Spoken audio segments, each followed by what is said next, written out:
Updates at pinakahuling mga usapin sa mundo ng palakasan. Atin ang pakinggan dito sa Ang Pilipinas Ngayon. Magandang araw. Narito na po ang Sports Balita. Nagpakitang gilas kaagad ang guest team na Eastern Sports Club sa kanilang debut sa PBA nitong Miyerkules kung saan tinalo nila ang Phoenix 102-87 sa pagbubukas ng Season 49 Commissioner's Cup na ginanap sa PhilSports Arena.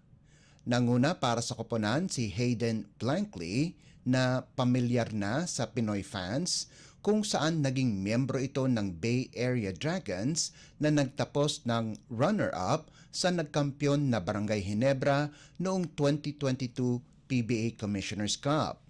Sa kanyang pagbabalik, nakagawa ng 18 puntos mula sa 6 of 8 shooting si Blankley, bukod pa sa 8 rebounds at 5 assists para sikwatin ang Player of the Game. Ang dating import ng NLEX na si Cameron Clark ang nanguna sa scoring department para sa Eastern, kung saan nakalikom ito ng 25 puntos, sahog pa ang 11 boards.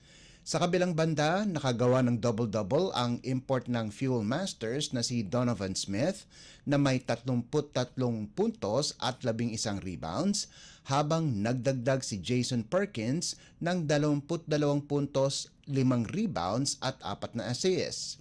Sa isa pang laban, hindi mahinto si import Check Diallo at ang Converge Fiber Xers kung saan dinominan nila ang Terra Firma 116-87 para sa magandang panimula sa kanilang kampanya sa Commissioner's Cup.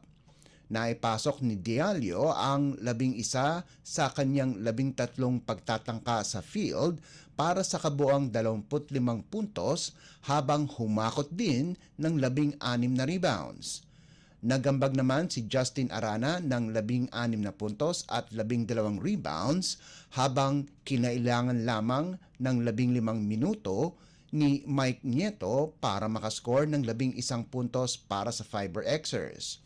Pinanganahan naman ni CJ Katapusan ang Deep sa nalikom nitong 13 puntos habang hindi na muna pinalaro ang mga bagong players na sina Terence Romeo at Vic Manuel. Nalimitahan naman ang import ng Terra Firma na si Ryan Richards sa 10 puntos. Updates at pinakahuling mga usapin sa mundo ng palakasan. Atin ang pakinggan dito sa Ang Pilipinas Ngayon. Dinomina ng Adamson University ang University of the East 68-55 sa UAAP Season 87 Playoffs para sa ika-4 at huling pwesto sa Final Four sa larong ginanap sa Mall of Asia Arena. Dahil sa panalo, makakatapat ng Adamson ang defending champion na De La Salle University sa semifinals itong darating na Sabado. Impresibo ang naging performance ni Cedric Manzano para sa Soaring Falcons kung saan nakalikom ito ng 17 puntos, 10 rebounds, 4 na assists, 2 steals at 2 tapal, habang si Monty Montibon ay nag-ambag ng 13 puntos, 6 na assists, 3 rebounds at 1 tapal. Nanguna naman si Jack Cruz Dumont para sa panig ng Red Warriors kung saan nagtapos ito na may 15 puntos habang nagdagdag si Rainer Maga ng 10 puntos. Samantala, magtatapat naman ang University of Santo Tomas at University of the Philippines sa kabilang panig ng semifinals. Updates at pinakahuling mga usapin sa mundo ng palakasan. Atin ang pakinggan dito sa Ang Pilipinas Ngayon.